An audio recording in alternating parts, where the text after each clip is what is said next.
So you're thinking about signing up for Lyft Express Drive, but you're not sure if it's a smart move. Well, I've got the pros and cons and everything in between, so let's figure out if it's actually worth your time and money. First off, what is it? Express Drive is Lyft's rental program. Instead of driving your own car, you rent one through Lyft's partners like Hertz or FlexDrive. Weekly free, insurance included, unlimited miles, but only while driving for Lyft.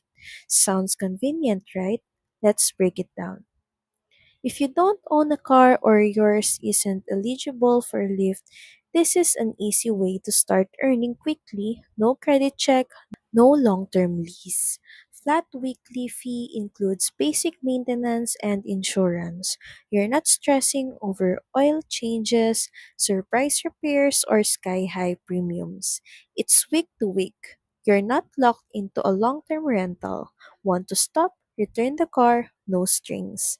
Drive as much as you want for Lyft without worrying about mileage limits or wear and tear on your personal vehicle. It's usually over 200 bucks a week. That's $800 to $1,000 a month, way more than some car payments. If you're only driving part-time, you might not make enough to justify the cost. You really need to hustle.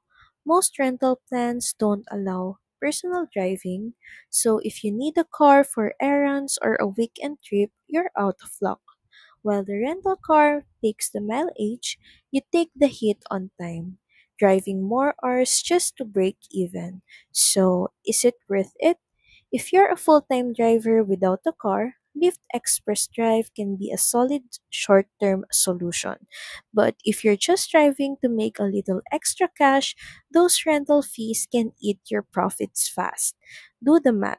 Set your goals and make the call that works best for you. So that's pretty much it. Thank you very much for watching this video. I hope that you find this video helpful. And if you do, please don't forget to like, share, and subscribe to the channel. And I will see you again on the next one. Bye!